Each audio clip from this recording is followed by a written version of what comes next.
وَلَلْآخِرَةُ خَيْرٌ لَكَ مِنَ الْأُولَىٰ وَلَسَوْفَ يُعْطِيكَ رَبُّكَ فَتَرْضَىٰ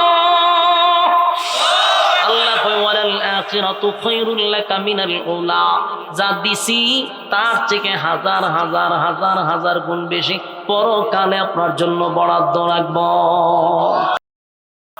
ওয়ালাল-আখিরাতু খায়রুল লাকা মিনাল উলা ওয়ালাসাউফা ইউতিকা রাব্বুকা ফাতারদা, আপনাকে আমি শীঘ্রই শীঘ্রই খুশি করব। এখানে সূরা দোহার ভিতর আল্লাহ যে ইঙ্গিতটা দিলেন আপনাকে শীঘ্রই খুশি করব, এর একটা অর্থ দ্বারা তাফসীরকারকরা বলেন আল্লাহ বন্ধুরে খুশি করার জন্য ওয়ালাসাউফা ইউতিকা রাব্বুকা ফাতারদা, এর ব্যাখ্যা হতে পারে পরবর্তী মক্কা বিজয়, এর ব্যাখ্যা হতে পারে আল্লাহ যে বন্ধুরে দাওয়াত দিয়া 7 আসমানে উঠাইবে, মেরাজের রজনীর সুসংবাদ আল্লাহ হয়তোবা জানায়া দিছে, অথবা আরেকটা সুসংবাদ হতে পারে কিয়ামতের কঠিন ময়দানে আমার নবীরে আল্লাহ সুপারিশকার বানায়া দিবে। এই জন্য আল্লাহ এই কথাটা বলছেন ওয়ালাসাউফা ইউতিকা রাব্বুকা ফাতারদা, অচিরে আপনাকে খুশি করব। এই বেঈমানরা নবীরে গালি দিছে, আল্লাহ প্রতিবাদ করছে, বিনিময়ে আল্লাহ কাউসার দান করছে, কাউসার দান করছে, কাউসার দান করছে। শুধু কাউসার দিছে এমনটা নয়, পরবর্তীতে 7 আসমানে বন্ধু নিয়ে গেছে, 7 আসমান টপকাইয়া সিদরাতুল মুনতাহায় লইয়া সেখান থেকে আরেকটা স্পেশাল প্রাইভেট কার দিয়া আরশে আজিমে বন্ধুরে বন্ধুর বাড়িতে নিয়ে গেল, সেখানে নিয়া জান্নাত জাহান্নাম ভ্রমণ করাইয়া বন্ধুরে ওই যে দান করছে ইন্না আতাইনাকাল কাউসার, আল্লাহর বন্ধু তার বন্ধুরে কাউসার, হাউজে কাউসার তার সশরীরে সচক্ষে আল্লাহ দেখায়া দিল, বন্ধু এটাই আপনাকে গিফট করলাম। আমার নবী খুশি হইয়া বলে মালিক এই সুন্দর হাউজ আপনি আমারে দিছেন। আল্লাহ কয় বন্ধু এই হাউজে কাউসার আপনাকে দিলাম, আপনার উম্মতকে পানি পান করাবেন। আমার যুবক ভাইরা বন্ধুরে বন্ধু খুশি করে দিল। এবার এটাও হতে পারে ওয়ালাসাউফা ইউতিকা রাব্বুকা ফাতারদা, বন্ধুরে বন্ধু খুশি করে দিল।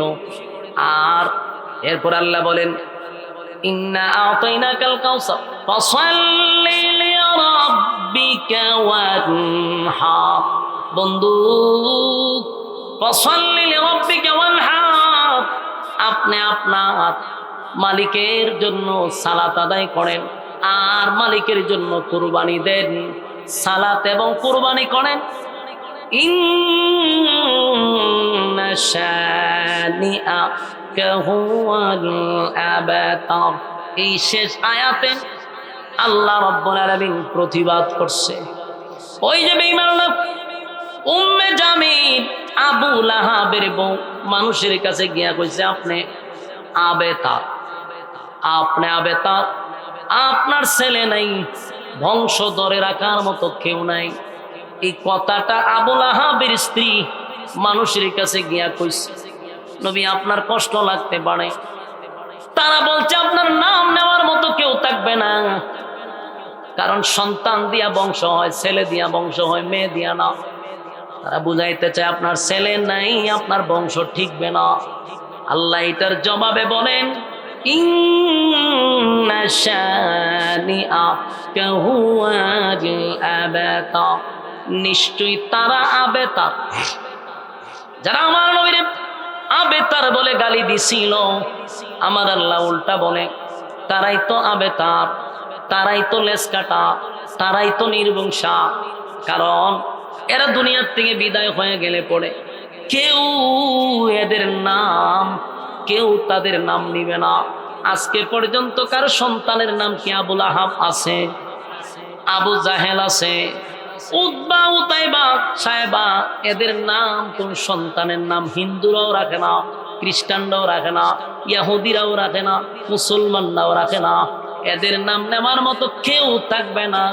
তাই আল্লাহ বলেন নিশ্চয়ই তারা আবেতা, তারা নির্বংশা, তারা লেজ কাটা, কিন্তু আপনার নবী লেজ কাটা না। আপনার নাম থাকবে, পৃথিবী যতদিন থাকবে গো আপনার নাম এই জমিনে থাকবে। জোরে জোরে কোন সুবহান। বলুন আমার নবীর নাম আছে না নাই? এই যে আপনারা মাহফিলে বসছেন, শুরুতেই আমরা দুরূদ পড়ছি। এই বাংলাদেশে হাজার হাজার কোটি কোটি আশিকে রাসূলরা প্রতিদিন আমার নবীর শানে দুরূদ পড়ে। দুরূদ পড়ে পড়ে এই দুরূদগুলি ফেরেশতাদের মাধ্যমে আপনার নাম, আপনার বাবার নাম, আপনার ঠিকানা সহ রোজাতে নিয়ে পৌঁছায়া দেয়। সুবহান। এবার আসুন দুরূদ পড়লে ফায়দা কি? অনেক সময় শ্রোতারা দুরূদ পড়তে রাজি না। দেখবেন বক্তায় দুরূদ পড়ে শ্রোতারা বসে থাকে। এই দুরূদ পড়া যে কত সওয়াব, একবার দুরূদ পড়লে 10টা নেকি। সুবহানাল্লাহ। একবার দুরূদ পড়লে 10টা গুনাহ মাফ হয়। সুবহানাল্লাহ। একবার দুরূদ পড়লে 10টা রহমত আপনার উপরে বর্ষিত হয়। সুবহান। তাহলে প্রতি সেকেন্ডে সেকেন্ডে আমার নবীর নামের দুরূদ এবং সালাম আমার আল্লাহ পৌঁছায়া দেয়। সুবহান। সূরা কাউসার নাজিল হয়েছে রাসূলকে সান্ত্বনা দেওয়ার জন্য, রাসূলকে খুশি করার জন্য। রাসূলের সঙ্গে আল্লাহ একটা সান্ত্বনাও দিল, খুশিও করলো, প্রতিবাদও করলো। খুব মনোযোগ দিয়ে শুনবেন। একদিকে এই সূরা নাজিল করে রাসূলকে খুশি করছে, অন্যদিকে সান্ত্বনা দিছে, আরেকদিকে প্রতিবাদ করছে। তাহলে এই সূরা নাজিল হওয়ার পিছনে কারণ কয়টা গেল? 3টা। খুশিও করলো, সান্ত্বনাও দিল, প্রতিবাদও করলো। তাহলে সান্ত্বনা কেন দিল এই বিষয়টা আমরা তুলে ধরব, এবং খুশি কেন করলো সেটাও আপনাদেরকে তুলে ধরব, এবং প্রতিবাদ কেন করলো সেটাও তুলে ধরার চেষ্টা করব ইনশাআল্লাহ। প্রথম কথা হলো সান্ত্বনা কেন দিল। সান্ত্বনা দেওয়ার বড় একটা কারণ, রাসূল আরবি সাল্লাল্লাহু আলাইহি সাল্লাম নবুয়ত পাওয়ার পরে প্রথম অবস্থায় কালেমার দাওয়াত দিছে গোপনে 3 বছর। গোপনে গোপনে কালেমার দাওয়াত দিছে। হেরা পর্বত থেকে আসার পরেই কালেমার দাওয়াত দিল। যখনই হেরা পর্বত থেকে আসছে রাসূলের শরীরে প্রচন্ড একটা তাপ উঠে গেছে, জাকুনি দিয়ে শরীরে তাপ উঠে গেছে।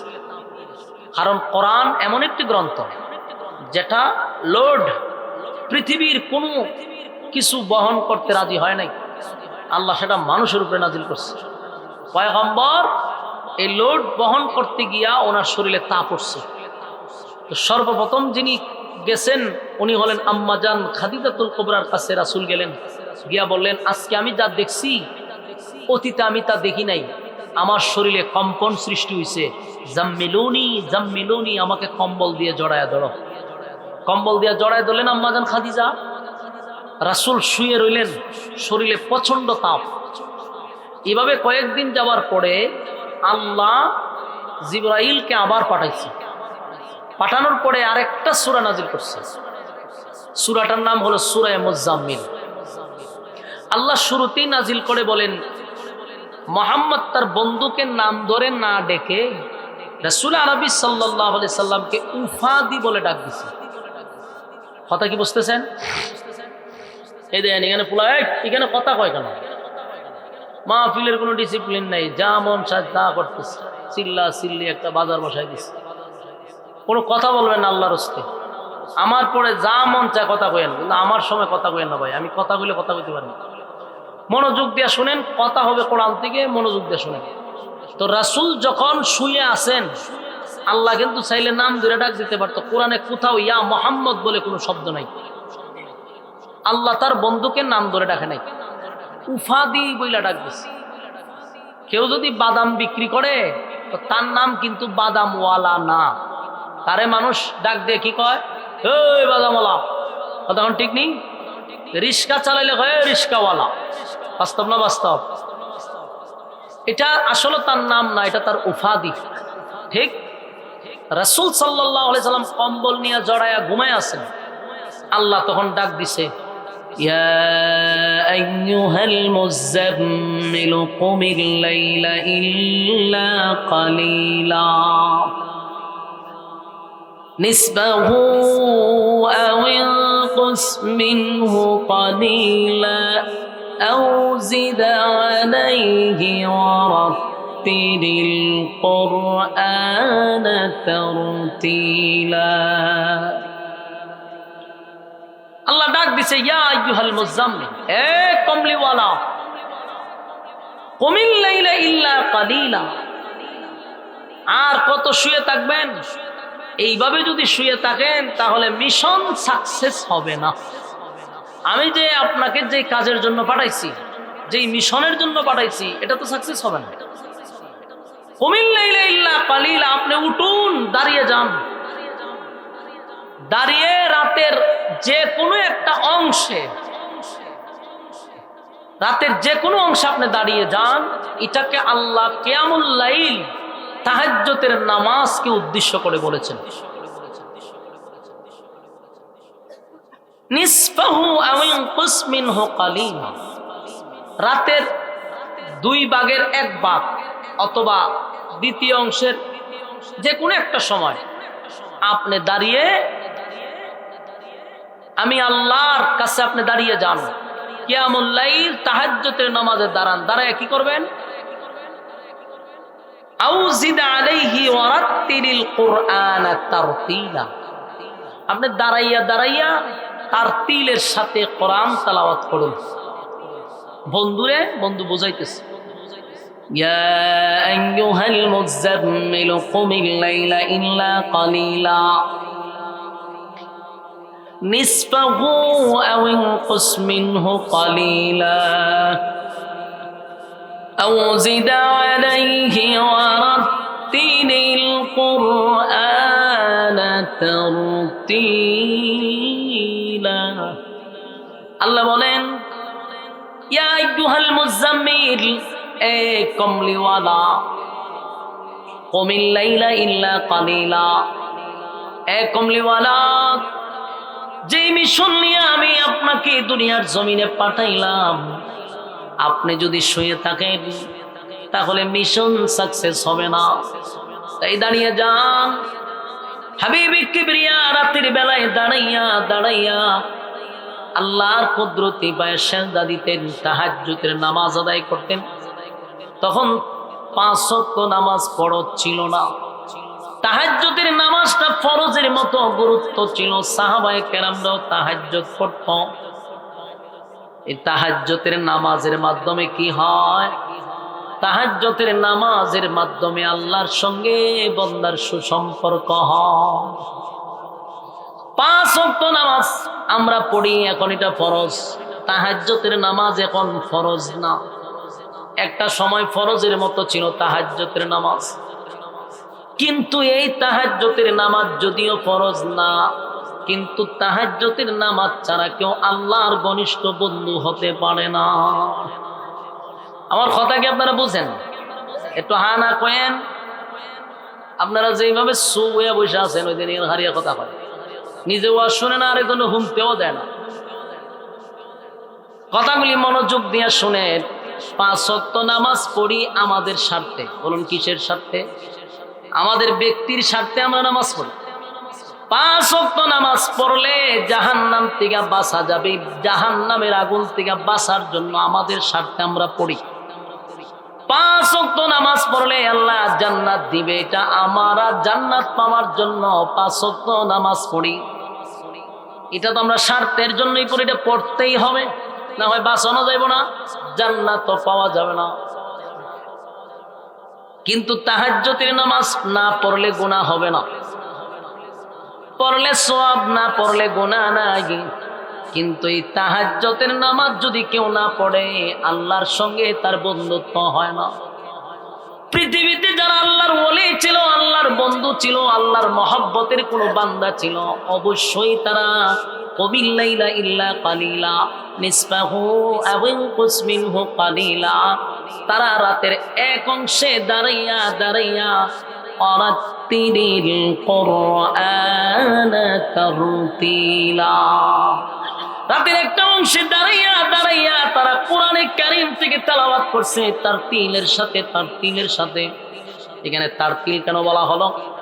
আমরা সমাজের মানুষ 5 ওয়াক্ত নামাজ পড়ে রে, নামাজ পড়তে পড়তে কপালের মধ্যে কালো দাগ ফলাইয়া দিছে। কিন্তু যদি বেচারারে ধরি যে সূরা ফাতিহাটা শুদ্ধ করে পড়েন, প্রথম লাইনেই বেজাল লাগায়া দেয়, সূরা ফাতিহাটাও শুদ্ধ করে পড়তে পারে না। অথচ নামাজ ভঙ্গের কারণ হইল 19টা কারণের মধ্যে 1 নাম্বার কারণ হলো নামাজে অশুদ্ধ পড়া। এখানে কতগুলা ফলাফল বসে দেখছেন, এটিরে হাত পাও বাইন্দা এখানে না ফালান, আনালে দৌড়াই দেন, হ্যাঁ এটা দৌড়াই দেন। ওয়াজ শুনতে যেন ফাইজলামি করতে হয়েছে, কইছি না কথা বলা যাবে না, ফালতু এত বড় বড় ইয়া কথা কয়, আক্কল জ্ঞান লজ্জা শরম বলতে কিছু নাই। ওয়াজ না শুনলে যাবে এখন কথা কোনো কেন? কিন্তু বাপ দাদার ইচ্ছা শুরু করছি যে তোমার মন চালে শুনবো, ভালো না লাগে চুপচাপ চলে যাবেন, আমার পরে বসবেন। কিন্তু এখানে কোরআনের কথা চলছে, কথা বলা যাবে না, কোরআনকে অপমানা করা হবে। কোন চাইছেন আমরা চলে যান, বিরক্ত করেন আল্লাহর রাস্তায়। কথাগুলি মনোযোগ দিয়ে শোনেন। ওয়ারাত্তিলিল কুরআনা তারতিলা, তারতিল কেন বলছে? নামাজ পড়ে কিন্তু সূরা ফাতিহা শুদ্ধ করে পড়তে পারে না, এমন মানুষ আছে না নাই? অথচ নামাজ ভঙ্গের কারণ হইল 19টা। তুই প্রথমেই যে সূরা ফাতিহায় বল লাগাইল, নামাজ আছে না গেছে? নামাজ শেষ। এখন এই মুরব্বী যেই বেচারা 60 বছর ধরে নামাজ পড়ে, তারে কি আপনি বলতে পারবেন যে আপনার নামাজ হয় না? আপনারা দৌড়াই দিব লাঠি দিয়ে, ঠিক নেই? কবে আমি 60 বছর ধরে নামাজ পড়ি, মিয়া নামাজ হয় না তোমারে কে বলছে? অথচ নামাজে অশুদ্ধ পড়া মানে তোমার নামাজ প্রথমেই শেষ, কথা হয় না? তাই আল্লাহ বলছেন তারতিলের সাথে তেলাওয়াত পড়ো, তারতিলের সাথে পড়ো, কোরআন সহি শুদ্ধভাবে পড়ো। দুনিয়ার সব বুঝে, যদি জিগায় আপনি পারেন না কেন, কয় আল্লাহ মাফ করব। সহজ কথা কি কয়?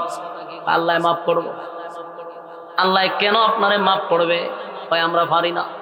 আল্লাহ আপনারে 60 বছর 70 বছর হায়াত দিল, আর যদি বলি কোরআন শিখেন, কয় আল্লাহ মাফ করব।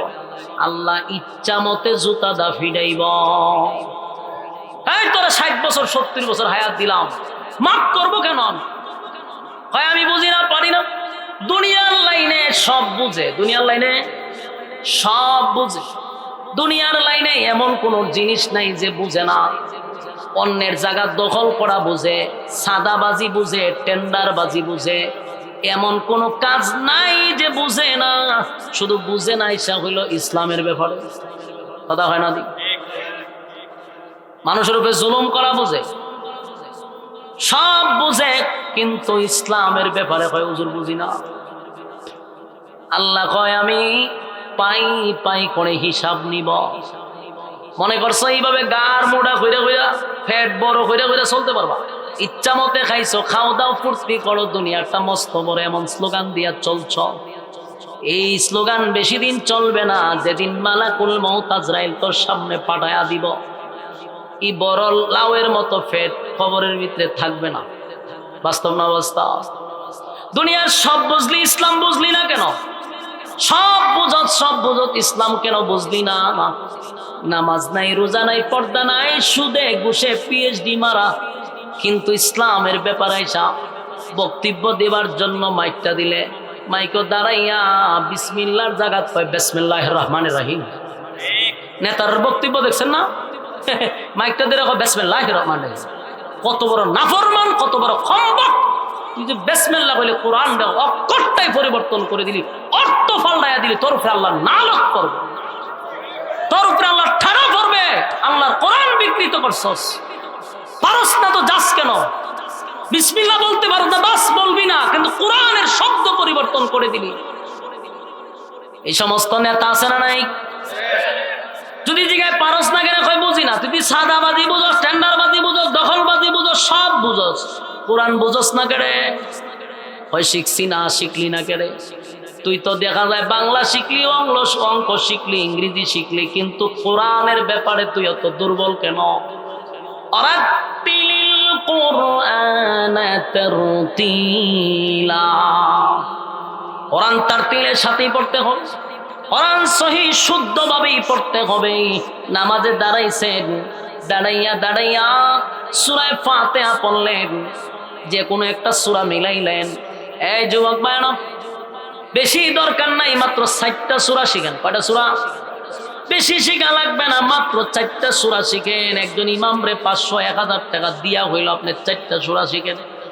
পুরা কোরআন আপনার মুখস্থ করা লাগবে না, পুরা কোরআন আপনার মুখস্থ করা আপনার জন্য ফরজ না, কিন্তু 4টা সূরা যদি আপনি মনোযোগ দিয়ে সহি শুদ্ধভাবে পড়তে পারেন, তাও অন্তত আপনার নামাজ হয়ে যাবে।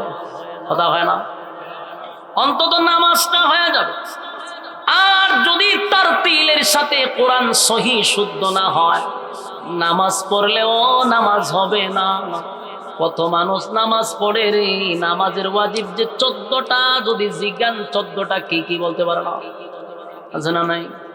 নামাজের ওয়াজিব জানে না। দেখবেন রুকু থেকে সোজা হইয়া দাঁড়ানোটা হইল ওয়াজিব। ওয়াজিব কমপক্ষে 1 তাসবিহ পরিমাণ দাঁড়ানো ওয়াজিব। কিন্তু আমি বহু মুসল্লি দেখছি ব্যাখা হইয়াই আবার নিচে যায়, সোজা হইয়া দাঁড়ায় না। দেখছেন এরকম নামাজ? রুকু থেকে সোজা হইয়া দাঁড়ানো ওয়াজিব, কিন্তু দেখেন ব্যাখা হইয়াই সেজদার জায়গা। দেখছেন এরকম? বেচারা চিন্তা করে সেজদার তো যাওয়াই লাগবো, তার সোজা হইতাম করে বাইপাসে জায়গা, এই জন্য আর সোজা হয় না, ব্যাখা মাইরই সেজদার জায়গা। বলুন ওয়াজিব আছে না গেছে? নামাজ শেষ। বহু মানুষ নামাজের প্রতি রাকাতে রাকাতে ওয়াজিব সারে বলতে পারে না, নামাজের সুন্নত পারে না, নামাজের ওয়াজিব কটা পারে না, নামাজ ভঙ্গের কারণ জানে না। বলুন এগুলা শেখার দরকার আছে না নেই? আপনি আলেম হইতেব বিষয় এমন না। একজন মুসলমান হিসাবে আপনি যে কোনো লাইনের হন, ডাক্তার হন, ইঞ্জিনিয়ার হন, নেতা হন, খেতা হন, অসুবিধা নেই। কিন্তু একজন মুসলমান হিসাবে আপনার যতটুকু শিক্ষা দরকার অতটুকু শিখতে হবে। কথা হয় না?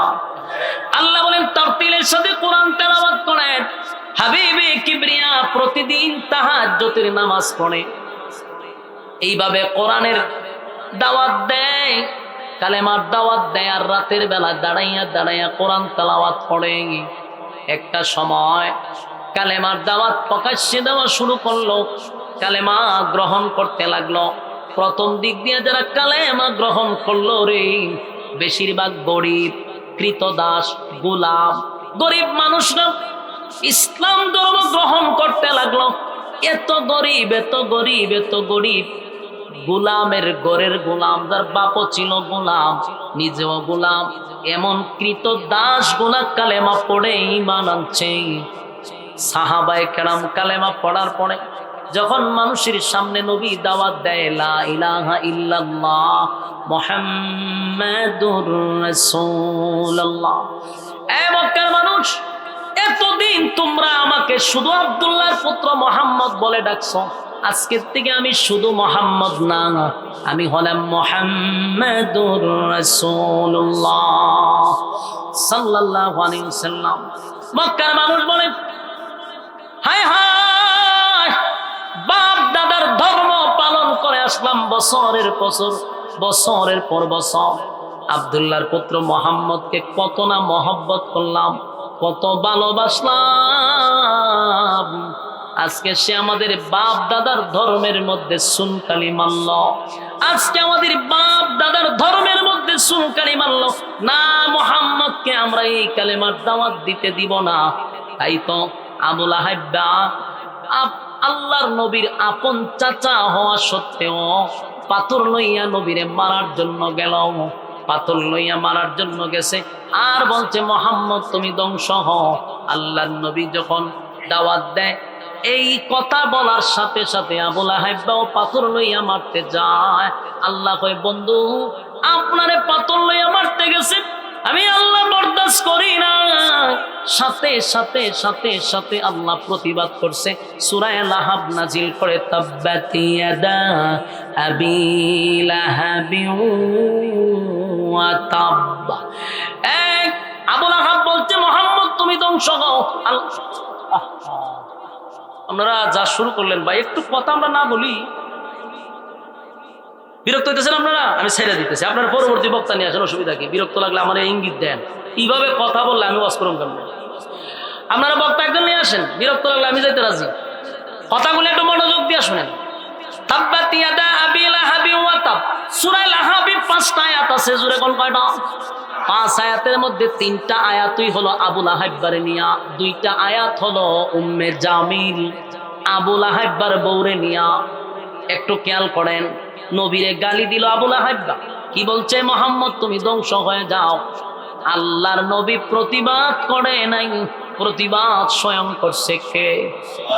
আল্লাহ কয় বন্ধু আমার দেখো বন্দা আমি বানাইছি, নিজের হাত দিয়া মানুষ আমি বানাইছি।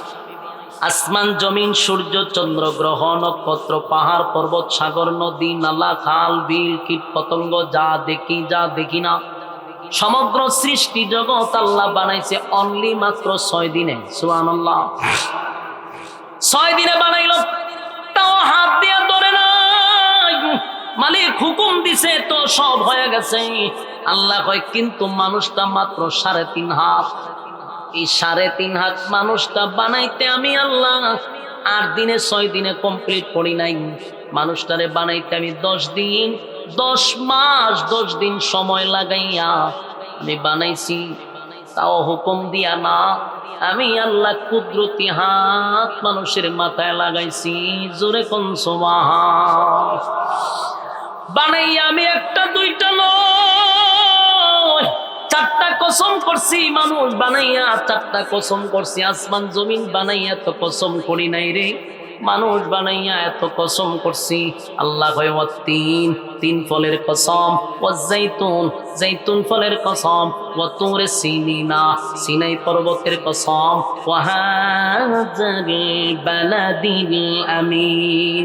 আল্লাহ রাব্বুল আলামিন বলেন পবিত্র মক্কা নগরীর কসম। তাহলে প্রথম হলো 3 ফলের কসম, জৈতুন ফলের কসম, সিনাই পর্বতের কসম। আল্লাহ বলেন মক্কা মদিনার কসম। আল্লাহ 4টা কসম করে বলেন ওয়াতিন ওয়াজাইতুন ওয়াতুর সিনিনা ওয়াহাজাল বালাদিল আমিন। 4টা কসম করে বলেন লাকাদ খালাকনাল ইনসানা ফি আহসানি তাকওয়িম। 4 কসম করে বলেন এই মানুষ সুন্দর করে বানাইছি। মানুষের সম্মান আল্লাহ সব সৃষ্টি জগতের চেয়ে বেশি দিছে। ওয়ালাকাদ কাররামনা বানি আদম, আদমের চেয়ে সম্মান আর মর্যাদা আমার আল্লাহ আর কাউরে দেয় নাই। জোরে জোরে কোন সুবহান। আমার যুবক ভাইরা, টাঙ্গাইলের ভাইরা, ইমানি জজবা যত কম আপনাদের সুবহান আল্লাহর আওয়াজও তত কম। ইমানি জজবা যার যত বেশি সুবহান আল্লাহর আওয়াজও বেশি। এখানে একটু চিন্তা করে দেখেন, মালিক কিন্তু আসমান বানাইছে বিশাল আসমান। কোন আসমান বানাইছে স্বর্ণ দিয়া, কোন আসমান বানাইছে হীরা মণি মুক্তা দিয়া, কোন আসমান বানাইছে পানি দিয়া, কোন আসমান বানাইছে নূর দিয়া নূর দিয়া। কিন্তু আসমান বানাইয়া আল্লাহ বলে নাই আসমান সুন্দর। মানুষ বানাইয়া বলছে মানুষ সুন্দর, মানুষ সুন্দর, মানুষ সুন্দর। বান্দারে ওয়ালাকাদ কাররামনা বানি আদম, আদম রে আল্লাহ এত সম্মান আর মর্যাদা দিছে। এমন কি আরো আশ্চর্য হবেন, ফেরেশতা হইল নূরের তৈরি। কিসের তৈরি? আরো জোরে। ফেরেশতা নূরের তৈরি হওয়া সত্ত্বেও আমার মালিক বলেন ফেরেশতার গুনাহ নাই, ফেরেশতার গুনাহ নাই, গুনাহ নাই, গুনাহ নাই, গুনাহ নাই। ফেরেশতা গুনাহ কি জিনিস সেটা চিনেও না। সেই ফেরেশতার ব্যাপারে আল্লাহ বলেন ফেরেশতা গুনাহ নাই, কিন্তু মানুষকে আমি ফেরেশতাদের চেয়েও দামি বানাইছি। মানুষ দামি বানাইছি, তবে এমনি না। মানুষের মধ্যে 2টা গুণ থাকলে মানুষ দামি, 2টা গুণ থাকলে মানুষ দামি। 2 গুণ যার মধ্যে নাই সে কোনোদিন দামি হতে পারে না। দামি হবে কখন? যার মধ্যে 2টা গুণ আছে। জুড়ে কোন কয়টা? মানুষ দামি আল্লাহ বলছে, কিন্তু 2 গুণে গুণান্বিত। একটা হলো যার ভিতরে ঈমান আছে রে, ঈমান আছে, ঈমান আছে, এই হলো একটা গুণ। আর 2 নাম্বার হলো ওয়ামিলুস সালিহাত, যার ভিতরে নেক আমল আছে। যারা নেক আমল করে, ঈমান আছে, নেক আমল করে, ওই ব্যক্তিটাও আল্লাহর কাছে দামি।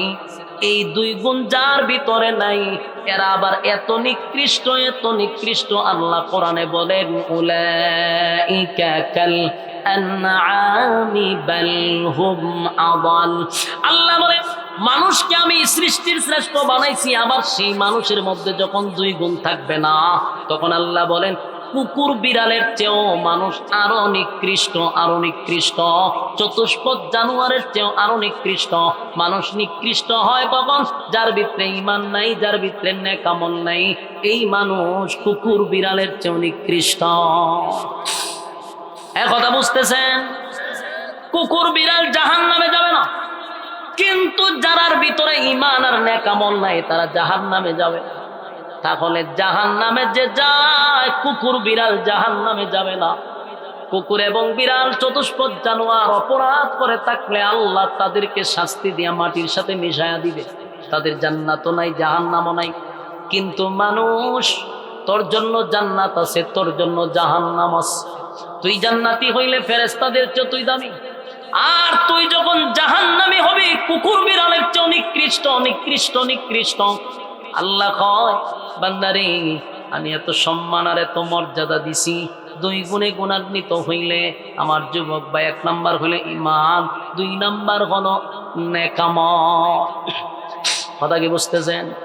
এবার আসুন, আল্লাহ রাব্বুল আলামিন বলেন বন্ধু আপনারে গালি দিছে আবু লাহাব, আমি কিন্তু প্রতিবাদ করছি। আবু লাহাবের ব্যাপারে 5টা আয়াতের মধ্যে 3টা আয়াত হলো আবু লাহাবের বিরুদ্ধে, 2 নাম্বার হলো তার বউয়ের বিরুদ্ধে। আল্লাহ কয় আমারে গালি দিলে আমার কষ্ট লাগে না, বন্দা আমি বানাইছি মহব্বত করে, কিন্তু আমার বন্দা যদি আমার বন্ধুরে গালি দেয় আমি আল্লাহ বরদাস্ত করতে পারি না। তাই আবু লাহাবের বিরুদ্ধে কমপ্লিট সূরা নাযিল করছে। নবীজি আবার দাওয়াত দেয়, বিভিন্ন দিক দিয়া প্রতিবাদ, নবীর বিরুদ্ধে সমালোচনা, নবীরে মারার জন্য বিভিন্ন ষড়যন্ত্র, কালেমার দাওয়াত দেয়। মানুষ নবীরে পাগল বলে গালি দেয়, কিন্তু টাচ করতে পারে না। কেন জানেন? নবীর চাচা আবু তালেব এখনো জীবিত, আম্মাজান খাদিজা এখনো জীবিত। আম্মাজান খাদিজা যদিও নবীর স্ত্রী, একজন মহিলা, কিন্তু আম্মাজান খাদিজার পাওয়ার ছিল তদানীন্তন সময়ের সবচেয়ে বড় মহিলাদের মধ্যে শিল্পপতি, উচ্চ শিক্ষিত। আরবের মানুষ উনার সামনে দাঁড়াইয়া কথা বলার সাহস পাইত না।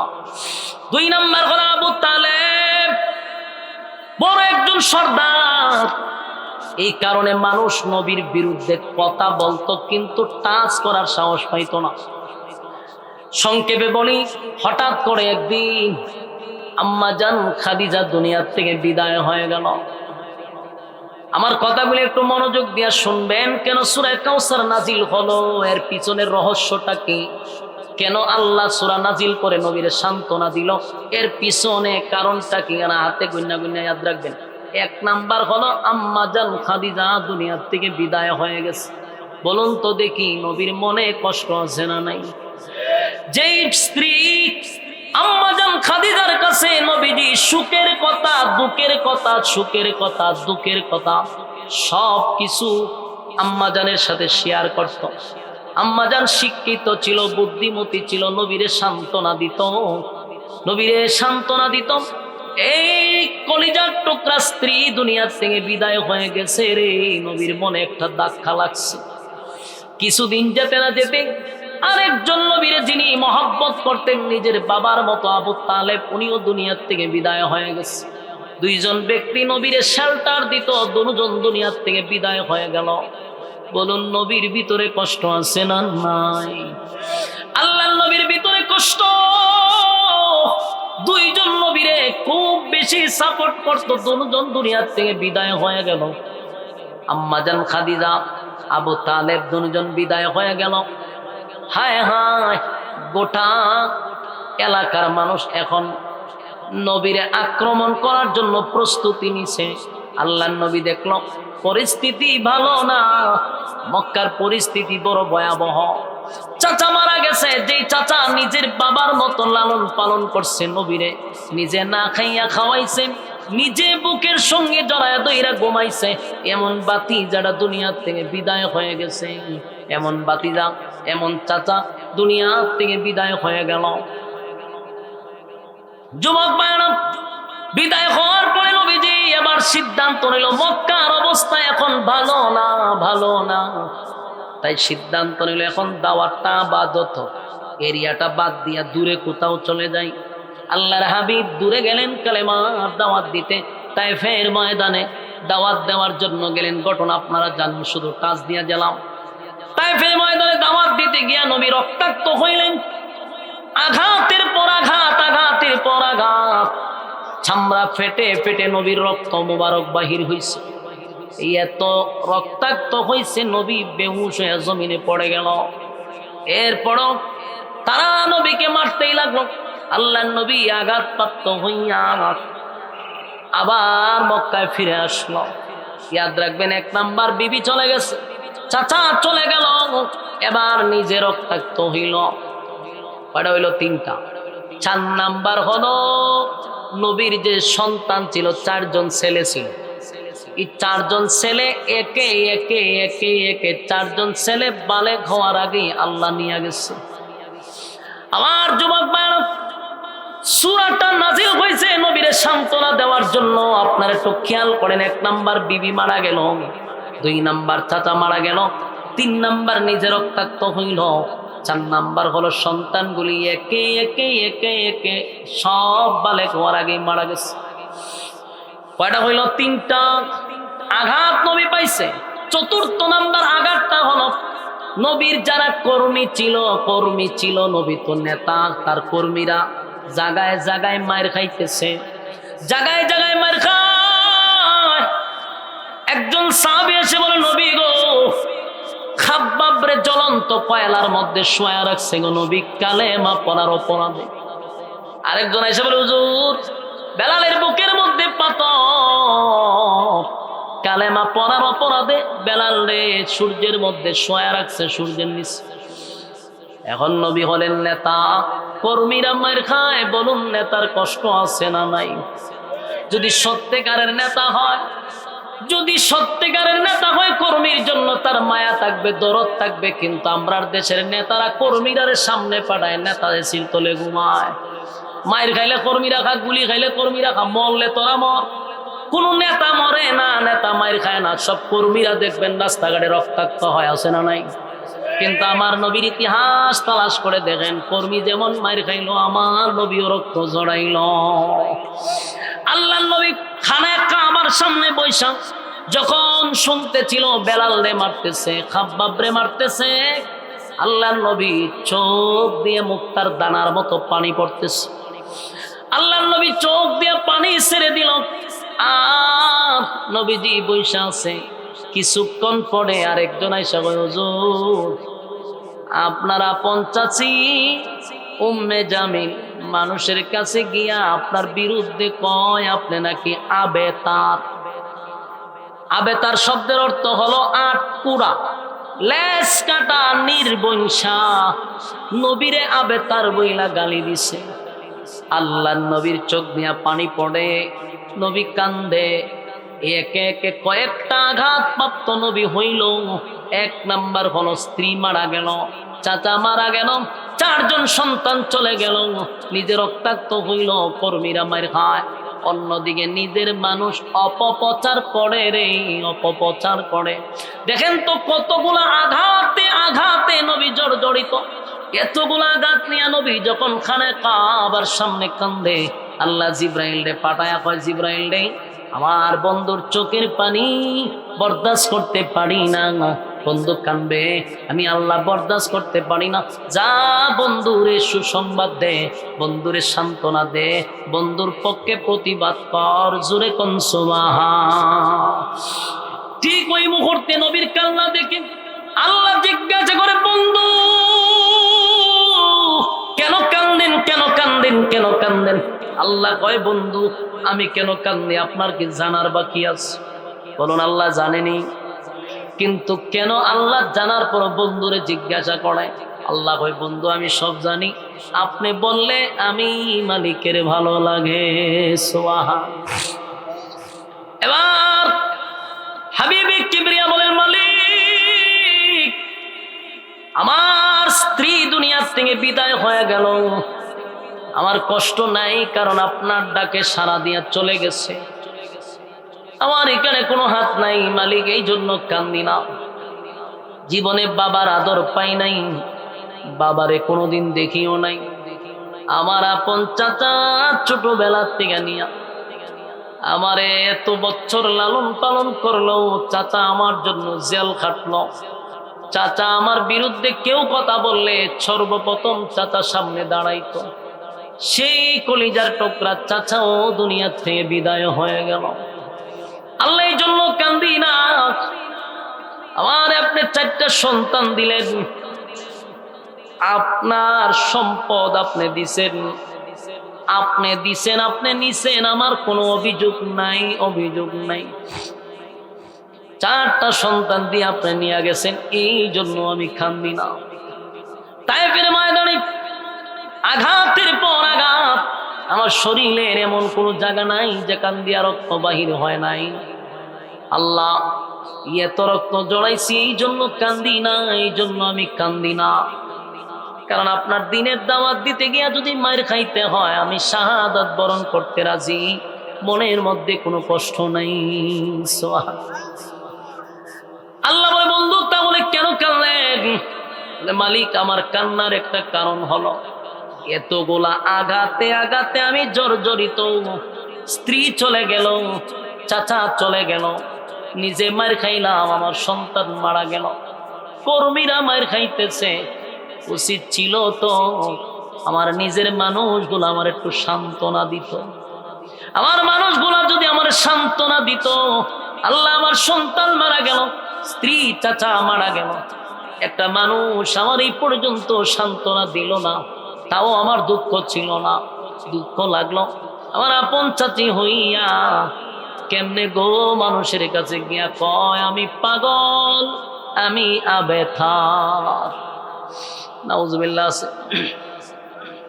আমার নবীর আপন চাচি মানুষের কাছে নবীর বিরুদ্ধে কথা বলতে লাগলো, নবী চোখের পানি ছেড়ে কান্দে আর বলে, মালিক আমারে পাগল পাগল বলে, আল্লাহ আমারে আবেতার বলে। আপনি সন্তান নিছেন, আপনি সন্তান দিছেন, আপনি সন্তান নিছেন, কিন্তু তারা আমারে আটপোড়া বইলা গালি দেয়।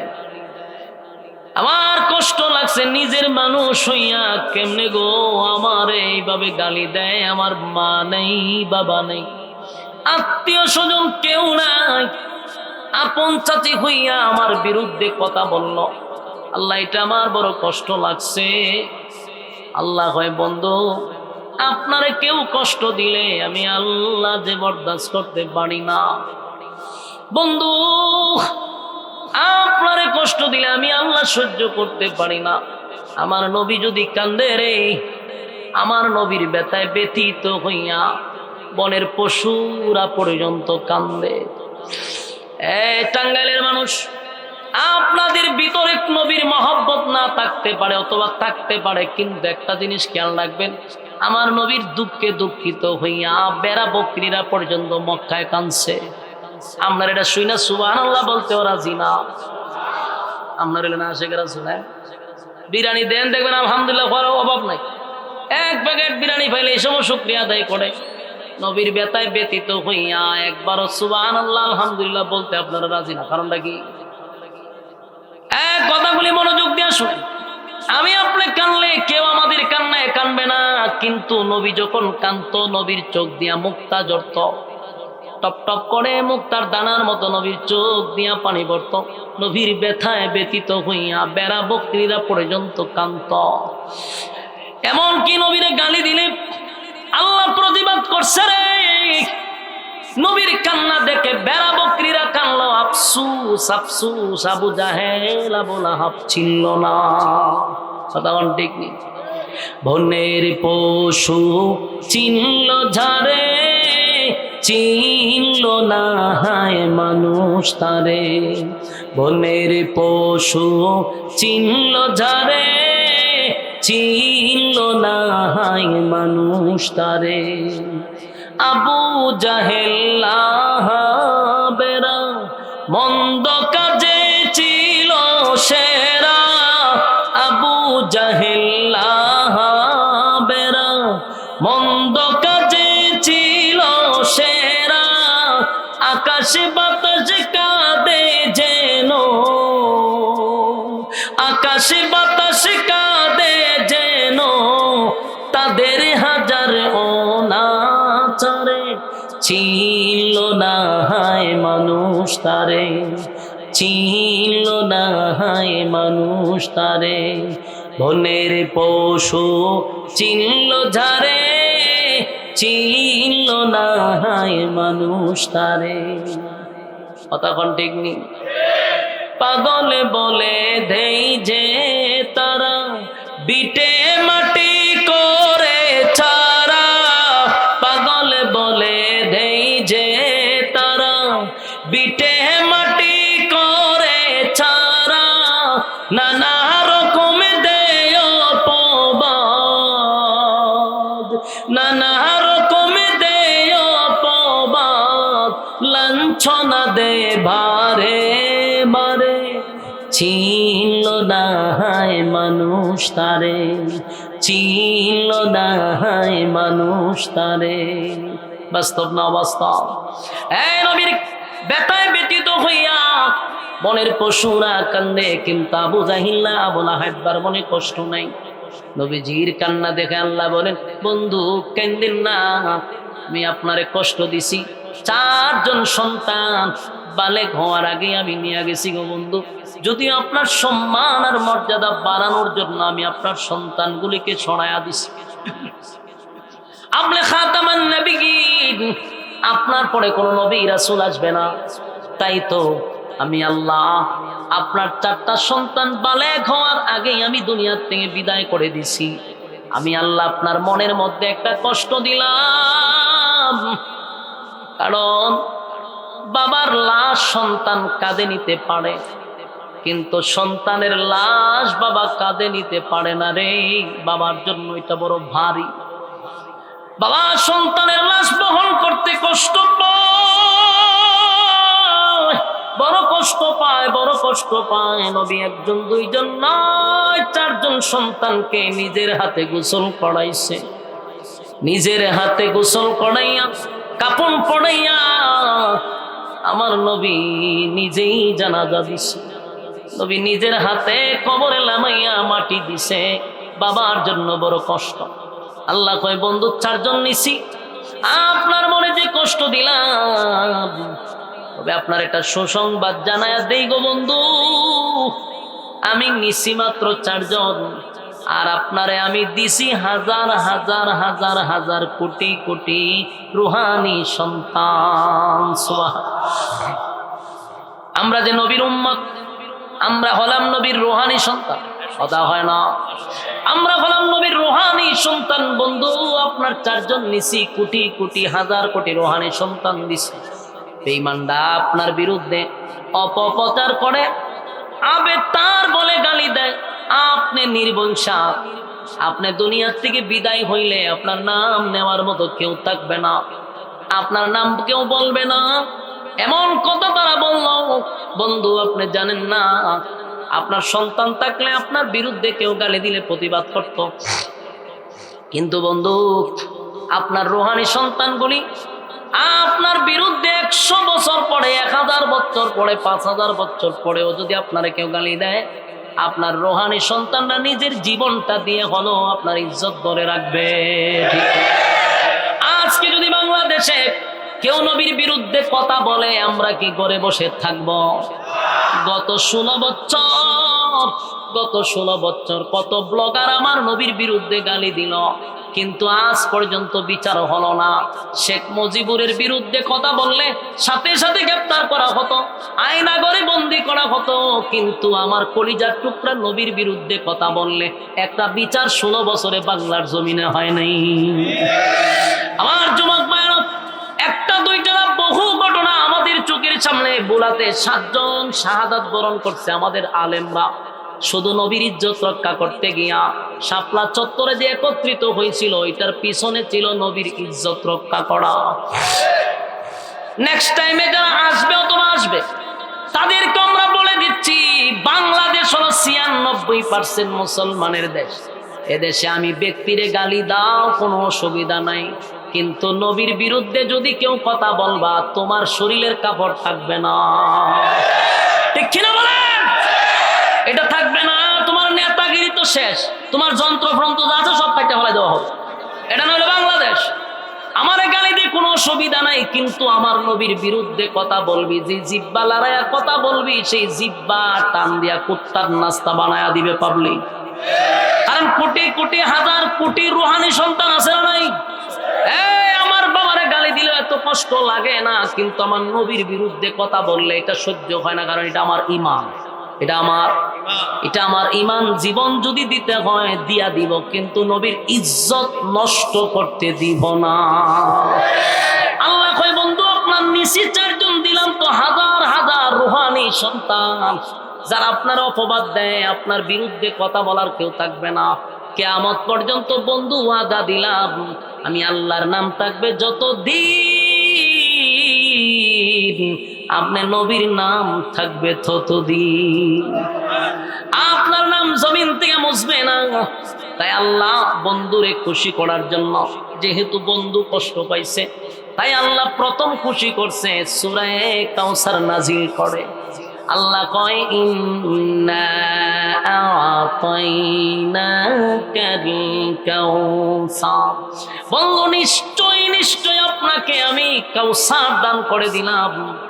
আদম থেকে নিয়ে ঈসা রূহুল্লাহ পর্যন্ত যত নবী রাসূল দুনিয়াতে আসছে, বন্ধু আদম 350 বছর কাঁদছে, বন্ধু নূহ পয়গম্বর 950 বছর কাঁদছে, বন্ধু ইব্রাহিম খলিলুল্লাহ পরীক্ষায় বারবার উত্তীর্ণ হয়েছে, বন্ধু কালিমুল্লাহ মুসা আমার সঙ্গে কথা বলছে। এত নবীরা এত সম্পর্ক থাকার পরেও কাউসার দেই নাই, কাউসার দেই নাই। বন্ধু 4 জন সন্তান নিলাম, নেন বিনিময় আপনার আমি কাউসার দিলাম। আল্লাহ ভাই আপনার কাউসার দিয়া দিলাম। আর বন্ধুরে খুশি করছে, বন্ধুরে খুশি করছে। আল্লাহ অন্য আয়াতে বলেন ওয়ালা সাউফা ইউতিকা রাব্বুকা ফাতারদা। এর আগের আয়াতে বলেন বন্ধু আপনাকে আমি দুনিয়াতে যা দিছি কিছুই না, কিছুই না, কিছুই না।